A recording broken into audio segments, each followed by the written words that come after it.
Muy buenas tardes, le damos la bienvenida a este nuevo espacio de streaming del Centro de Estudios de Políticas Públicas, un espacio para debatir ideas, para debatir propuestas y programas que se están impulsando en la política nacional. La idea hoy es debatir un poco acerca de este nuevo proyecto de ley que está presentando el gobierno en las próximas semanas de la creación de la Universidad Nacional de la Educación, pero también empezar un poco discutiendo y debatiendo acerca del estado de la educación en general. Para eso hoy nos acompañan dos expertos de la educación que han sabido ocupar cargos importantes en el gobierno. En primer lugar, tengo allá sentado en la punta a Javier Lacida. Javier es doctor en educación por la Universidad Autónoma de Madrid, magíster en ciencias sociales por la Facultad Latinoamericana de Ciencias Sociales, licenciado en ciencias de la educación por la Universidad de la República, además de tener una amplia trayectoria académica. Me gustaría destacar también que fue el presidente del INED en la última administración y actualmente forma parte del directorio del mismo. Exactamente. Gracias, Matías. Muchas gracias por la invitación. Muchas gracias. Y al lado tenemos a Juan Pedro Mir. Juan Pedro Mir es maestro en educación primaria, es licenciado en ciencias de la educación por la UDELAR, magíster en currículum y aprendizaje por la Universidad Católica y también ha ocupado diversos cargos en el área educativa, director de instituciones educativas, director nacional de educación en el 2015. Del 2015. Bueno, además de su rol de maestro en distintos institutos de formación docente. Profesor de formación docente. Muchas gracias por estar acá. ¿Cómo andan? Decíamos antes que son nobles formadores de este espacio. Es la primera vez que estamos aquí, así que con eso, bueno, muchas gracias por haber aceptado. Un placer y mucha suerte al proyecto que estás desarrollando. Ya vamos a entrar en la discusión en sí de lo que es la UNED y el anteproyecto de ley que el gobierno prevé presentar, pero antes de eso me gustaría charlar con ustedes un poco acerca de el estado de la situación de educación en general. Estamos en un nuevo periodo de gobierno, en una nueva administración que ya está por cumplir 6 meses. Parece un poco rápido lo que está pasando el tiempo, pero al final del día ya ha pasado aproximadamente medio año de la nueva administración. Si bien es cierto que tenemos la discusión del presupuesto adelante y ahí se van a marcar muchas cuestiones, sí han habido algunos indicios de hacia dónde quiere ir el gobierno, no solamente con esta cuestión de la Universidad Nacional de la Educación, sino también con cuestiones, por ejemplo, con la reinstauración de consejos docentes, la primera discusión en sí mismo del presupuesto nacional. ¿Cómo han analizado ustedes estos primeros 6 meses del gobierno? Yo noto más continuidades que rupturas. Si tú me preguntás efectivamente cuáles son las líneas a 6 meses de iniciado, cuáles son las líneas eje por las cuales la administración plantea los próximos 5 años, lo que leo es que hay una intención sí de cambios de carácter político en cuanto a la gobernanza, como tú decías, por ejemplo, con la incorporación o la reincorporación en los consejos desconcentrados de la participación de los docentes, elementos que vale la pena discutir si esa vuelta, no la participación, sino si la vuelta de los consejos desconcentrados, si el peso es lo que el país quiere, ¿no? Si lo que queremos, ¿no?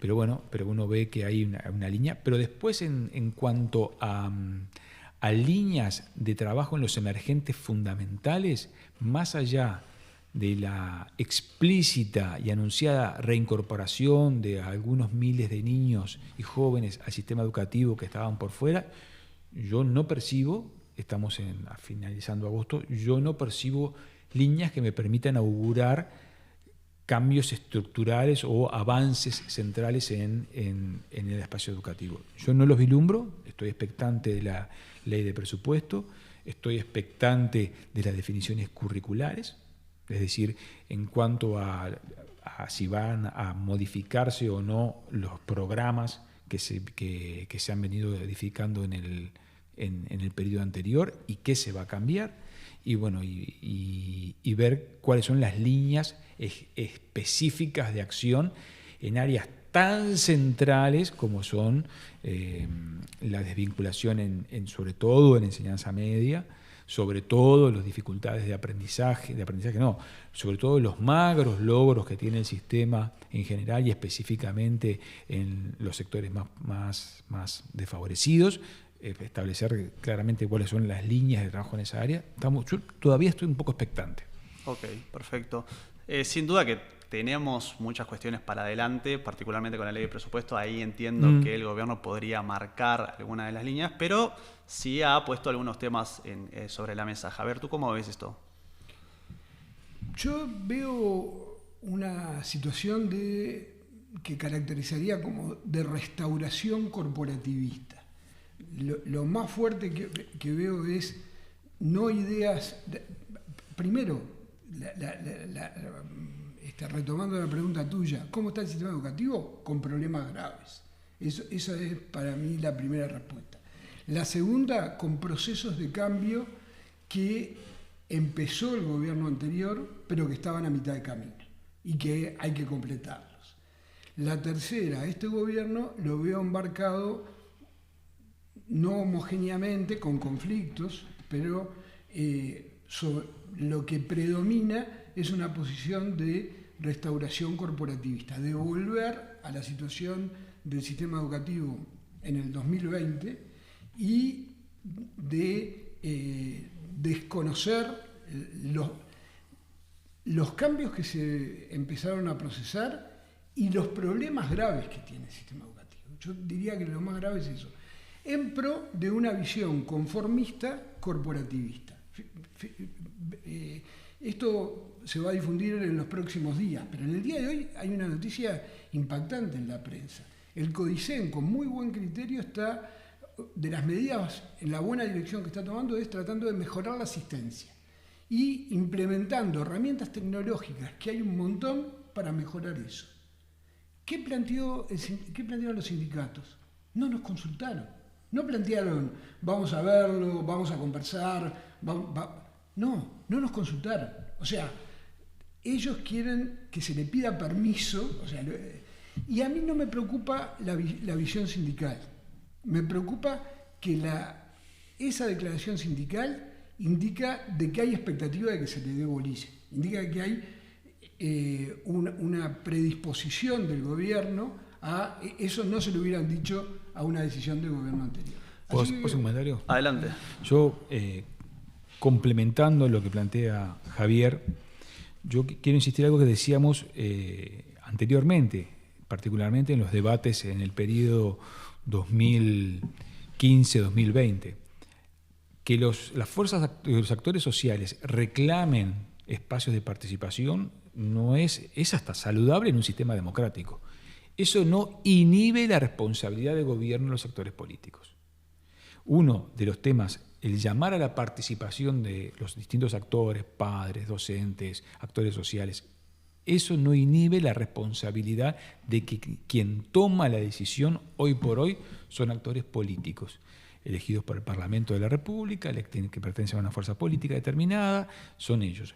Después, ¿en qué medida se escucha o no se escucha a las ATD, a los sindicatos, a los actores sociales, a las iglesias, a los distintos actores? Me parece fantástico, pero la definición es política. Entonces, tanto sea en lo que planteaba Javier sobre ausentismo o en políticas curriculares, quien pone el sello de última instancia es el actor político, que en nuestro sistema legal es quien dirige la enseñanza. Ya vamos a entrar un poco acerca de la discusión de la gobernanza de las distintas instituciones, pero me gustaría empezar haciendo un poco hincapié en lo que ustedes mencionaron del estado general de la educación y las responsabilidades que pueden haber en cuanto a cómo se solucionan estas cuestiones, problemas que vienen estructurales de hace mucho tiempo. ¿Cómo puede ser que en Uruguay, un país que es destacado en la región por los principales indicadores políticos, económicos, sociales, que realmente en muchos aspectos está en la frontera o está en los primeros lugares de estos indicadores, tengamos una tasa de egreso de educación media superior de casi el 50%? Porque la política educativa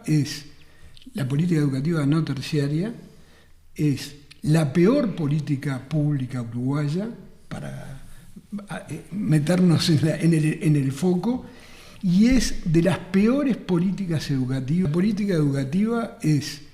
La política educativa no terciaria es la peor política pública uruguaya, para meternos en el foco, y es de las peores políticas educativas que existen hoy en el mundo, en el sentido de el anquilosamiento de la política, de las que menos ha cambiado en un mundo que está cambiando aceleradamente. Si uno mira la velocidad con la que cambia la política educativa en la región, en países de alta inestabilidad política como Perú, en países muy complicados políticamente como en Chile, todos esos tienen mejores, y ni que hablar en el hemisferio norte, tienen mejores indicadores educativos que el Uruguay, y han procesado reformas de mucho mejor calidad. Uruguay es prisionero de su éxito.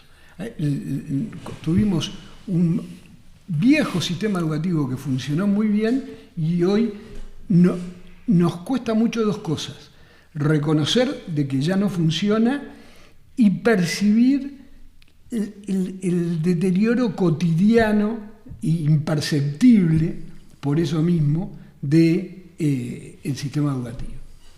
Sí, uno de los puntos que, como dicen los historiadores, una línea de larga duración, me parece a mí, complementando lo que dice Javier, es que seguimos pensando en políticas educativas fragmentadas entre sí, y creo que esta intención de la actual administración de volver al peso de los consejos desconcentrados o de las direcciones a través de lo que se ha manejado como un posible proyecto de ley de educación que enmendaría la organización actual, sería volver a la fragmentación de la trayectoria o de la institucionalidad educativa pensada como un continuo en la educación obligatoria a través de la ANEP. Uno de los puntos es la fragmentación de la educación. El niño pasa de educación primaria a secundaria y pasa de un universo a otro. Y entre las educaciones secundarias, a su vez, son dos universos distintos. Por ejemplo, en una situación es lo que puede pasar en la UTU y su administración, y otra cosa es lo que pasa en secundaria y su administración. Entonces hay fragmentación en cuanto a la gobernanza dentro del sistema, y otra cosa es la fragmentación territorial, donde no hay en la dimensión territorial políticas territoriales de complementación de servicios que permita que, por ejemplo, la educación se complemente con el servicio sanitario, con el servicio social, con las distintas prestaciones que el sistema hace. Yo creo que son dos de las áreas que tenemos que mejorar, entre otras cosas, para las tasas de egreso. Y en cuanto a tú, específicamente lo que vos decías, las tasas de egreso, creo que uno de los puntos es que Uruguay, y ahí es una tarea fundamental para quienes son encargados de llevar adelante las políticas en educación media superior, ya sea la UTU como secundaria, creo que tienen un enorme problema para retener a los estudiantes, sobre todo los estudiantes de los sectores populares. O sea, ahí hay un problema, aparte de los problemas de aprendizaje o de los niveles de aprendizaje en primaria, aparte hay un problema específico en enseñanza media superior, que es un desafío específico para UTU y para secundaria. Bueno, justo ahí tú mencionabas las distintas realidades que pueden haber dentro del territorio, siguiendo con esta discusión acerca de la tasa de egreso de educación media superior. Podemos tener, por ejemplo, en base a datos de la ANEP, que el quintil superior de ingresos del país tenga una tasa de egreso del 75% y el quintil inferior tenga una tasa de egreso del 25%. ¿Hasta qué punto el sistema educativo aborda estas diferencias de realidades, o hasta qué punto son cuestiones que tal vez no obedecen tanto al sistema educativo y son realidades más del contexto económico o familiar de los alumnos? Tenemos un sistema educativo fuertemente inequitativo en el país más equitativo de América Latina, con políticas sociales, con sistemas de distribución del ingreso muy equitativos en términos comparados. O sea, eso contra lo que dicen, por ejemplo, los sindicatos de la enseñanza, que dicen que el problema no es de la enseñanza, este es un problema no solo educativo, el problema de la pobreza infantil es un problema también de la educación, no solo de la educación, pero la calidad del sistema educativo es un problema principalmente del sistema educativo. Fíjate el dato interesante que vos mencionabas. también los niveles de terminación y de aprendizaje son bajos en los sectores de más altos ingresos, en los que no es difícil hacer trabajo educativo, porque en buena medida la familia colabora, ayuda, y sin embargo las tasas nuestras y los resultados nuestros ahí también son malos, son espantosos en los sectores más bajos, pero en los sectores de ingresos medios e incluso en los ingresos altos no son buenos, y eso es un problema enorme a mi juicio, más grave que lo que está de moda hoy plantear, que es el problema del descenso en los nacimientos. El problema es que lo que producimos, lo que somos capaces de producir los uruguayos, cada vez es menos en términos comparados. Sí, la clave del sistema educativo es que el estudiante se vaya con distintas herramientas una vez que sale del acto de enseñar o del acto de aprender. Y el problema es que incluso los que asisten no salen con las herramientas necesarias para poder generar esos niveles de aprendizaje necesarios. Que si yo lo prolongo, hasta se prolonga, por ejemplo, en las tasas de egreso en enseñanza terciaria. Parte del problema de la falta de estudiantes en enseñanza terciaria tiene que ver con la falta de estudiantes que finalizan enseñanza media superior. Pero creo que, como decía Javier, en parte es un problema educativo, aunque no solo es un problema educativo. Hablando un poco acerca de los desafíos que tiene el sistema educativo o las cuestiones o políticas que se pueden impulsar, nuevamente estamos entrando a lo que es una discusión de la ley de presupuesto. Han habido manifestaciones en las últimas semanas acerca de impulsar ese compromiso histórico de muchos sindicatos de la educación y demás del 6+1 para la educación. Uh-huh. ¿Hasta qué punto los problemas estructurales que tiene el Uruguay a nivel educativo se solucionan con mayor presupuesto? ¿Cuáles efectivamente se podrían solucionar con mayor presupuesto? ¿Y cuáles tienen que ver con otro tipo de políticas o otro tipo de reformas? Uruguay es un caso interesante para ver cómo el presupuesto y los recursos son condición necesaria pero no suficiente para la buena política educativa. Uruguay incrementó muchísimo el gasto en educación y, como decía el ministro Astori, que fue, en buena medida fue codecisor, facilitó, posibilitó ese incremento del gasto o de la inversión en educación, tenemos que preguntarnos por la calidad de ese gasto. Porque Uruguay es un ejemplo de incremento de la inversión en educación sin que se moviera ningún resultado, la aguja en ninguno de los resultados relevantes del sistema educativo. O sea, sin ninguna eficiencia. Por eso Astori hablaba de la calidad de gasto. O sea que, desde mi punto de vista, es tan importante incrementar el gasto como mejorar la calidad. No, una cosa no debería ir sin la otra, y eso es lo que me preocupa de los términos en que está planteado el debate presupuestal. Porque la discusión no es cuánto gastamos, es lo que logramos con esa plata. Y con toda la plata que se gasta en educación se podría lograr mucho más de lo que se ha venido consiguiendo.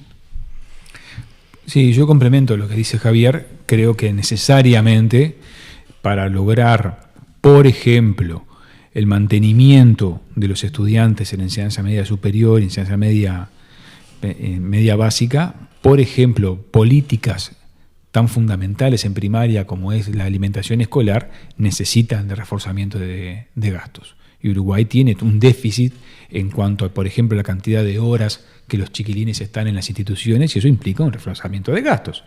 Implica la cantidad de docentes y de equipos que participan en la vida cotidiana de las aulas, ¿no? Que participan en la vida cotidiana de las instituciones, y implica la necesaria participación de nuevos actores, entre otras cosas, para atender demandas fundamentales del sistema como hoy concibimos el sistema educativo, como es la inclusión y la diversidad educativa. Entonces, aquel viejo modelo de que un profesor con 35 chiquilines, un maestro con 35 chiquilines, no va más, sabemos que no se sostiene, sino que hoy el sistema educativo o la casa educativa implica la presencia de distintos actores, equipos multidisciplinarios, implica la presencia de más tiempo e implica dinero. Entonces, necesariamente uno de los debates que el Uruguay debe tener a corto y mediano plazo es cómo, junto, por supuesto, con la mejora de los aprendizajes, es necesariamente el reforzamiento de los gastos en cuanto a el servicio educativo público.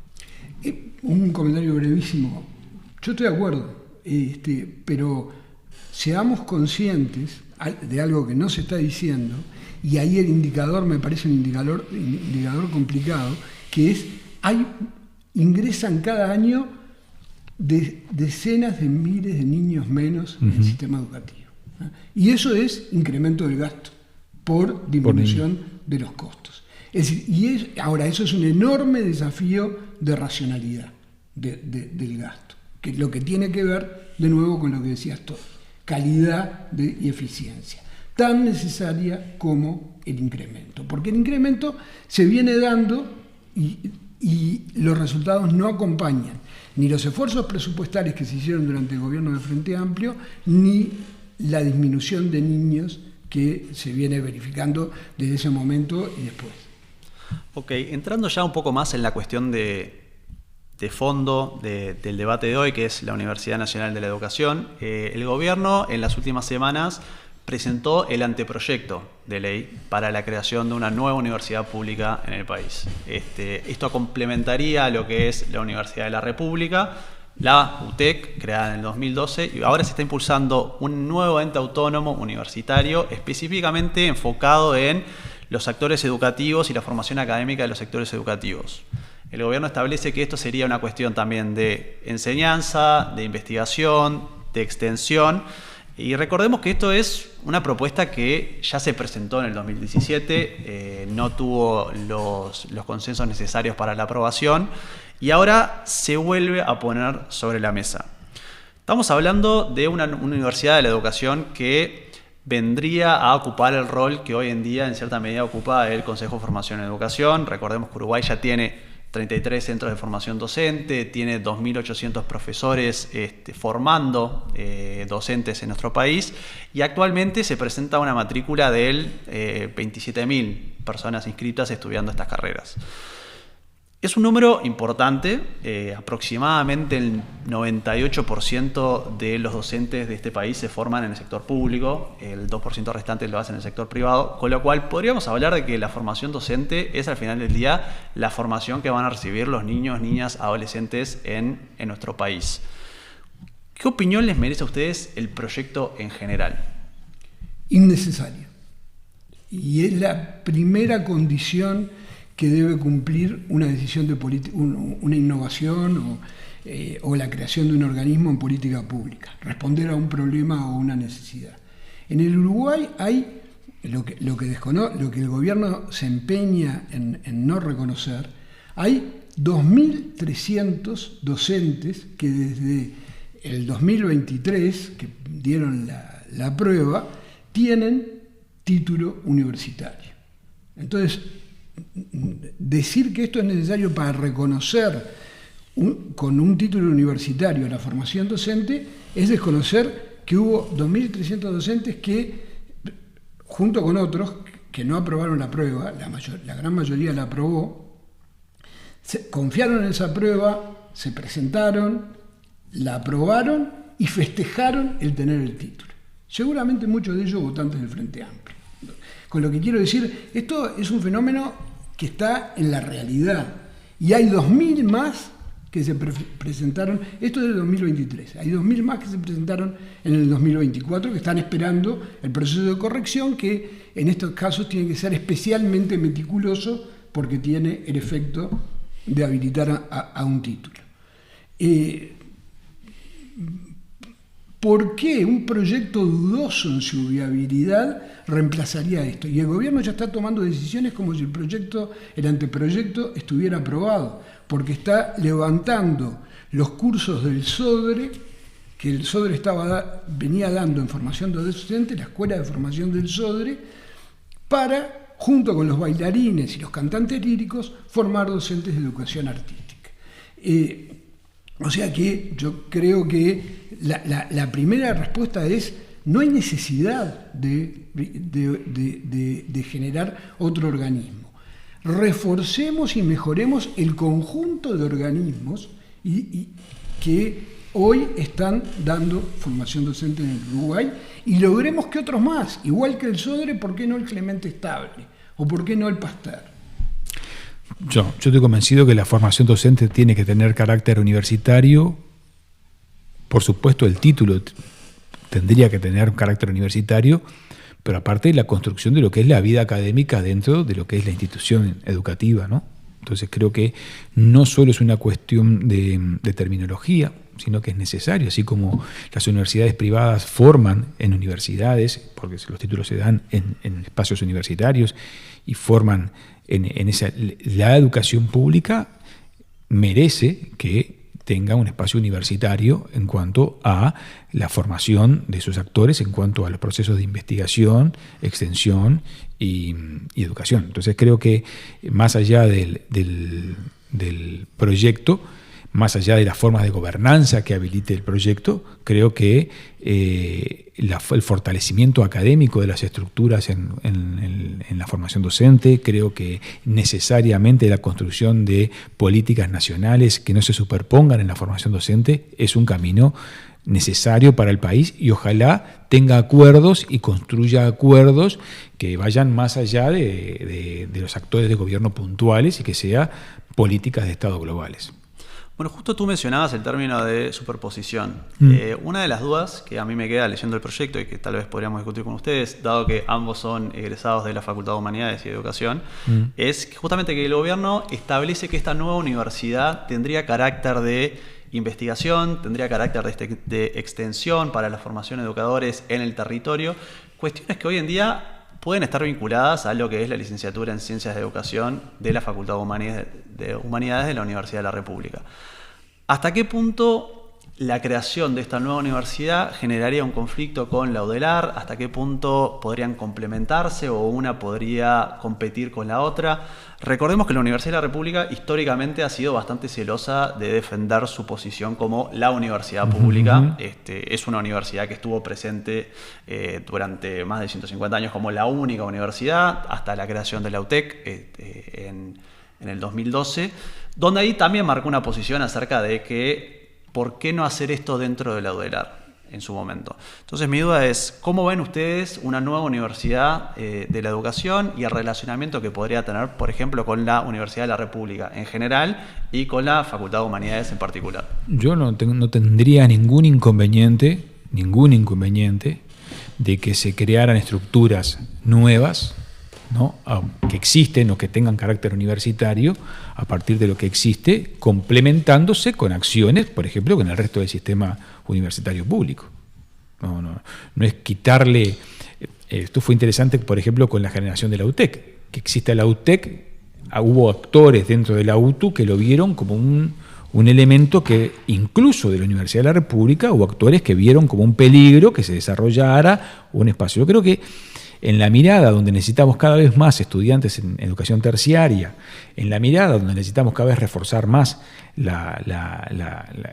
desarrollo de profesionales, de personas con maestrías, de personas con doctorados, o sea, es en esa medida el ámbito académico, lejos de competir, debe complementar cosas que pueden desarrollar o actividades. Sería interesante, como en cierta forma se da, trayectorias educativas que se dan dentro de un espacio se acrediten como válidos, que se traducen dentro de otro. Me parece que ahí yo no veo un peligro en absoluto que uno sustituya al otro. Creo que se debe apostar a la complementariedad en territorio y a la complementariedad en políticas transversales. La formación docente en el mundo es plural, es de organismos diversos en un mismo país. La formación docente en el mundo es plural y no segmentada. Con esto quiero decir no concentrada en organismos especializados en la formación pedagógica. Eso hay 5 o 6 en América Latina, universidades pedagógicas. En el mundo, la formación docente y también la mejor formación docente, la que hoy se mira más como por ejemplo la de Finlandia, se hace en las mismas universidades en las que se forman el resto de los profesionales y en varias universidades. O sea que yo creo que el pluralismo dentro del Estado y también en el sector privado contribuye a tener mejor calidad e incentiva el desafío que tenemos es lograr que más estudiantes elijan formación docente. Por eso, cuanto más instituciones, mejor.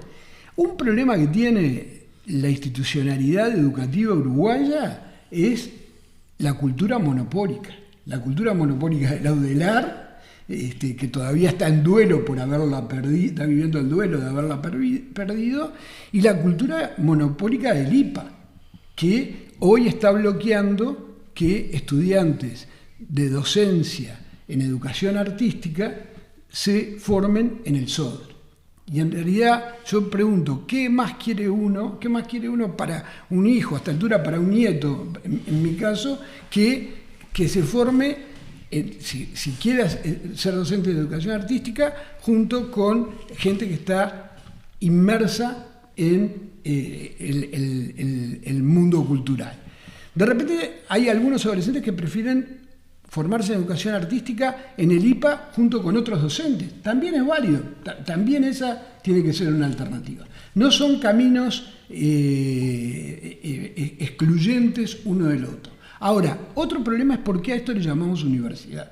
Porque la normativa uruguaya establece un criterio claro. Universidad es una institución que contempla 3 o más áreas disciplinarias. Y resulta que la ley del 2008, la Ley General de Educación, había resuelto crear un instituto universitario, que es lo que es razonable.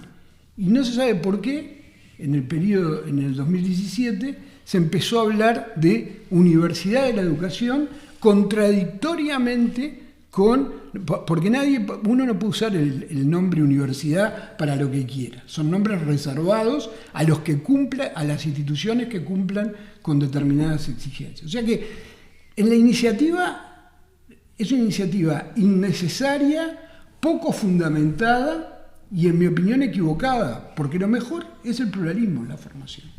Sin embargo, la mayoría de los partidos políticos dentro de sus programas de gobierno habían hablado acerca de fomentar la titulación universitaria. No necesariamente creando una nueva universidad. Ahí es cierto que el Frente Amplio, y creo, si no me equivoco, Cabildo Abierto, mencionaban la creación de una nueva institución.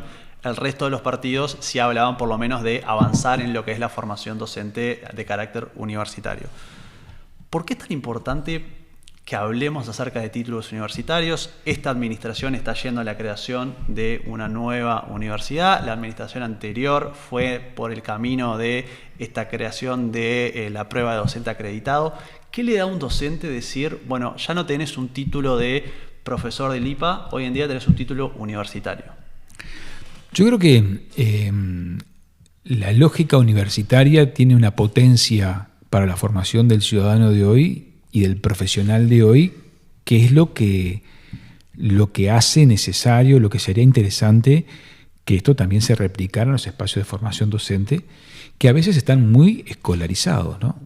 Particularmente en los institutos de formación de maestros, muy dependientes de la lógica interna del sistema del cual vos vas a trabajar. Entonces creo que la construcción de la universidad, que en su origen fue un espacio que mantenía cierto grado de autonomía con respecto al lugar donde iba, que permitía al sujeto transcurrir un tiempo de formación y capacitación, no necesariamente pegado estrictamente al proceso de donde se iba a desempeñar, donde vivía la universidad como tal. Yo creo que es válido en este siglo XXI, donde las preguntas que se formulan o los desafíos de un chiquilín de 19, 20 años que se está iniciando en el proceso de formarse como maestro, profesor, educador social, seguramente van a ser diferentes a las que va a desarrollar en 15 años posteriores. Entonces, no me parece mal, me parece que se insista en el carácter universitario, donde aparte es necesario entender que la capacitación del sujeto va vinculada a la investigación, ¿no? Con líneas de investigación y sobre todo con una estructura académica que le dé a los institutos de formación docente la posibilidad de no solo de reproducir conocimiento, sino de producir conocimiento. Javier. La posibilidad de hacer trayectorias profesionales ricas complementando y entrando y saliendo de la docencia a medida que los docentes quieran, junto con otros desempeños. Pero para eso no puede ser una universidad exclusivamente pedagógica. Tiene que ser estudios universitarios con un título. El título para mí es la expresión, como decía Juan Pedro, de la experiencia académica, la calidad de la formación y también la posibilidad de moverse, por ejemplo, de ir a estudiar en el exterior o de realizar posgrados sin que se necesite, como pasa hoy, un reconocimiento especial.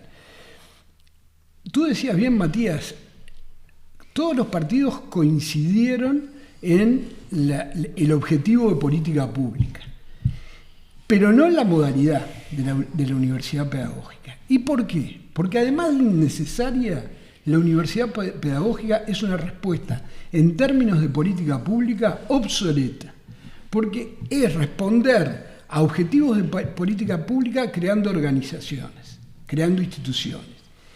Y la política pública en el siglo XXI regula, fortalece la capacidad de rectoría, evalúa y potencia a los actores que ya existen, salvo en aquellas muy contadas áreas en que uno dice no hay un actor. Pero no es lo que pasa en este caso. Acá hay un montón de actores, incluso con muy buena cobertura territorial. El problema es que lo que hay atrás de la universidad pedagógica es no la creación de un nuevo actor, sino un afán monopólico del Consejo de Formación en Educación. Esa es mi interpretación. En todo caso, hoy en el Uruguay no discutimos, en términos de política pública, la conveniencia y el valor de la URSEA, la Unidad Reguladora de los Servicios de Energía. Pero tenemos un problema gravísimo con ANCAP, que todos los años pierde 25 millones de dólares en la fábrica de Portland y no sabemos cómo resolverlo. La URSEA, que fue parte de un conjunto de políticas públicas y de organismos reguladores promovidos en buena medida por el Centro de Estudios Estratégicos 1815, presidido y creado por el general Liber Sereni, digo porque para que quede claro que es una visión plural y con apoyos en distintos partidos, la URSEA es el tipo de organismo que necesitan también las políticas educativas, mucho más de evaluación y de regulación que de creación de nuevos ejecutores o de generación de nuevos monopolios, que me da la impresión que es la agenda bastante clara atrás de la creación de no necesitamos crear una denominación más. En todo caso puede llamarse Instituto Universitario el Consejo de Formación y Educación. No necesita ni una ley para eso. Es una decisión de la ANEP que debe presentarse al Ministerio de Educación. Y estoy seguro que cumple largamente con las condiciones para ser instituto universitario. Y después tiene que ser evaluado, algo que le cuesta mucho a las instituciones públicas, especialmente a la UDELAR y a la ANEP, ser evaluado por otros organismos públicos que no son los que brindan el servicio. Eso que en todas las políticas públicas uruguayas funciona bastante y cada vez más, en educación no pasa. Y con esto va a pasar todavía menos. Tú mencionaste acerca de las distintas formas que podría tener el gobierno para implementar esta ley. El gobierno decidió ir por la presentación, todavía no actual, pero aparentemente en las próximas semanas entraría dentro de lo que es el Parlamento, de este nuevo ente autónomo universitario. Recordemos que para la creación de un nuevo ente autónomo universitario se precisan mayorías especiales, de 2/3 en cada una de las dos cámaras. Una cuestión que el oficialismo actualmente no tiene. Con lo cual necesariamente debería negociar con la oposición, particularmente con el Partido Colorado, con el Partido Nacional. Ahí es importante analizar qué aspectos del proyecto de ley podrían efectivamente generar tensiones o no ser de consenso con estos dos partidos. Uno de los que emerge como de los más importantes, o por lo menos lo que podría generar mayor debate, es esta cuestión de la gobernanza de la nueva universidad. El actual proyecto de ley presentado por el gobierno habla de una cogobernanza de los 3 órdenes estudiantiles, es decir, docentes, estudiantes y egresados. Una cuestión bastante similar a lo que tiene la Universidad de la República hoy en día. Sin embargo, ya han existido algunas cuestiones o voces dentro de la oposición diciendo que esto sería una modalidad que la oposición no estaría dispuesta a tolerar o a votar. ¿Cómo analizan ustedes esta gobernanza propuesta en el proyecto de ley? Y quería saber si ustedes tienen alguna en particular que les parezca más conveniente. Juan Pedro. Yo creo que la representación de los distintos órdenes es un elemento relevante para la vida universitaria, ¿no? Me parece que la participación y la construcción de la vida universitaria con la representación de los distintos órdenes ganan las políticas públicas cuando se da participación a los actores. Creo que, por ejemplo, el modelo particularmente el modelo docente, con la presencia del peso de políticas públicas o del poder de como lo hace la UTEC, de actores que complementan el gobierno con actores políticos, me parece que es un camino necesario, es un camino que no desecharía en principio, ¿no? Javier. Mi impresión es que el cogobierno es el menor de los problemas de este nuevo viejo proyecto de ley, porque si ustedes lo comparan con los proyectos presentados en el 2017, en el 2019 volvió la ministra Muñoz a insistir en el tema, es prácticamente el mismo. Yo creo que hay probablemente, intuyo por algunas declaraciones que he visto, una voluntad del Frente Amplio de flexibilizar eso. Y me parece que sería un grave error reducir el problema de este proyecto de ley al tema del cogobierno. El cogobierno, hoy discutámoslo en la Universidad de la República, en donde también es un formato que necesita actualizarse, que necesita revisarse, junto con otras varias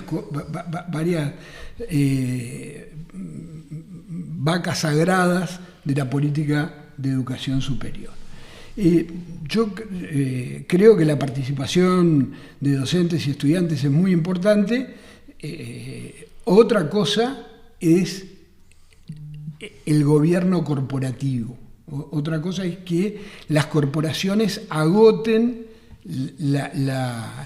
que además seamos conscientes, ese es el modelo sindical y de una parte del Frente Amplio, no de todo, para el conjunto de la educación, para el gobierno del conjunto de la educación. Ellos reivindican, está dicho en el Congreso Nacional Educativo del año 2006, ellos reivindican el cogobierno para todos los organismos de enseñanza. Creo que es equivocado, creo que es extravagante como modalidad de gobierno de la educación, no existe en el mundo. Y alguien podría decir, bueno, pero puede ser una experiencia uruguaya. Sí, pero a Uruguay en estas cosas no le está yendo bien. Está muy bien persistir en la originalidad cuando tu originalidad está asociada a buenos resultados para los uruguayos. Ahora, persistir en una originalidad que me da la impresión que solo le interesa a quienes trabajan en el tema, me parece equivocado y me parece que seguramente hay muchísimos docentes que están abiertos a discutir estas cuestiones, porque yo ahí diferencio la posición de docente de la posición sindical, que tiende a ser mucho más conservadora. Hablábamos anteriormente acerca de que los distintos partidos políticos habían tenido cierto consenso a nivel programático en la necesidad de avanzar en la titulación universitaria, si diferían en las formas. Uh-huh. Este actual proyecto de ley o anteproyecto de ley lo que establece es que en un lapso de 18 meses desde la aprobación de la ley, la propia universidad va a avanzar en el reconocimiento de las titulaciones docentes o certificaciones de formación que tengan anteriormente en base a los institutos terciarios y de formación docente, los actuales, maestros, profesores, etc. ¿En qué manera eso podría ser una vía eficiente para efectivamente lograr la titulación docente? ¿Sería con una nueva prueba dentro de lo que es la Universidad de la Educación? ¿Sería un reconocimiento por parte de la propia universidad? ¿Y qué le sumaría en ese aspecto a la universidad si puede de la noche a la mañana tener una enormidad de profesores y maestros que puedan ser reconocidos como docentes universitarios? Yo no creo que le mueva la aguja al país que se procese un reconocimiento profesional o reconocimiento de docente, de profesional universitario, docente de los docentes que ya ejercemos. No creo que sea un elemento que le mueva la aguja a la realidad. Creo que sí vale la pena la discusión sobre cómo construir formación docente de acá en adelante. Creo que lo que no me imagino, más allá de la prueba que se hicieron en el periodo anterior, un reconocimiento total sin ningún tipo es que es un cambio de chapa que no cambia la realidad de la situación, ¿no? Me parece necesario, porque inclusive la otra vez estaba viendo el cambio o las nuevas, por ejemplo, categorizaciones para el concurso de los concursos de inspectores y directores. Se le reconoce mínimamente a los docentes que hicieron la prueba acredita, se les conocen puntos mínimos en su carrera docente con las actuales reglas, por ejemplo, para el concurso para directores que va a haber ahora en primaria. Entonces, creo que si no hay políticas de acuerdo globales, va a ser difícil que se generen cambios reales en cuanto a la titulación como herramienta de mejora. Esto que planteaba Matías es lo que está pasando ahora. No se necesita ninguna ley, es lo que está haciendo el Consejo de Formación y Educación, presentando las carreras al Ministerio de Educación, logrando el reconocimiento del Ministerio de Educación, cumpliendo con los estándares del Ministerio de Educación, ojalá que cada vez más y mejor, porque acá pasa algo parecido a lo que pasa con la política de salud. Es el prestador de salud que con más dificultad cumple con las normativas del Ministerio de Salud. Bueno, en educación pasa algo parecido. Yo creo que el Consejo de Formación y Educación tiene que seguir esforzándose y tiene que mejorar algo en lo que se había avanzado muchísimo en el periodo del CODICEN presidido por Germán Rama. La mayoría de los docentes de formación de formación docente en secundaria de los centros regionales tenían dedicación completa. Algo que hoy sigue siendo una meta para las universidades, para cualquiera, para las públicas y para las privadas. En el periodo de Rama se consiguió y se dio un paso sustantivo, no en la acreditación, no en el reconocimiento formal, pero sí en la práctica académica de calidad. Esto que se plantea para asociado con la ley es lo que ya ocurre, o sea que la ley no cambia, la universidad pedagógica, la universidad de la educación no va a cambiar, no le va a agregar nada a algo que ya viene ocurriendo. Y a mí lo otro que me preocupa es, estamos distrayéndonos y reduciendo el tema de la formación docente, y el gobierno ha priorizado esa cuestión como una cuestión fundamental asociada a la calidad educativa y desconoce lo que dice hoy la investigación en docencia del sistema educativo en el mundo, que no es solo necesario buena formación, es necesario buenas condiciones, es necesario cambiar las reglas de desempeño laboral de los docentes, tan necesario como la buena formación. Hay que cambiar el estatuto docente, eso está lejos de estar en agenda, en este gobierno sí estaba en agenda del gobierno de Interior y de EDUI, y estuvo en la agenda que propuso en su momento EDUI 21. Ahí para mí están las prioridades, los desafíos, y el tema de la formación docente tiene que ser una parte de una visión global asociada a mejores desempeños docentes. Para eso la evaluación, la prueba ha sido muy discutida, a mí me sorprende que se discuta eliminar una prueba. El gobierno actual ya anunció que va a dejar de hacer la prueba, pero Uruguay necesita más evaluación educativa, no menos evaluación educativa. Y esta evaluación fue legítima, fue aceptada y fue interesante. Y fue reconocida por los docentes. Y mostró que un 90% de los docentes aprobaron alguna de las 5 pruebas que se le pusieron. Un 62% las aprobó todas. Pero miremos la otra parte. Hubo un 40 y pico por ciento de docentes, un 47 y pico de docentes, por ciento, que la prueba lo ayudó a identificar algunas carencias en su desempeño y en su formación. De esos que no aprobaron toda la primera prueba, hubo casi 800 que se presentaron a la segunda prueba. O sea, dijeron, bueno, mejoro, porque seguramente se prepararon, mejoro lo que la prueba me indicó que estaba mal y me vuelvo a presentar a la prueba. Con la tranquilidad de que lo que ya había aprobado en la anterior me lo están reconociendo. No se le pidió en la segunda instancia que diera toda la prueba, que diera aquello en lo que no le había ido bien. Entonces yo creo que la prueba, uno puede decir, hay que evaluar otras cosas, sí, hay que evaluar otras cosas. Uruguay evalúa poquísimo educativamente, pero esto es parte de lo que hay que evaluar. Y el paso que se dio evaluando esto contribuye a mejorar la calidad educativa desde abajo, porque esto le dio información a los propios docentes sobre aquello en lo que tenían que mejorarse. Y los docentes aceptaron esa evaluación y en pocos meses se prepararon de nuevo y se presentaron de nuevo. Bueno, veremos en las próximas semanas acerca de la presentación de tanto el anteproyecto de ley como el presupuesto nacional, a ver cómo avanzamos. Última pregunta, muy breve. ¿Llega el gobierno al 6+1 en la educación en la ley de presupuesto?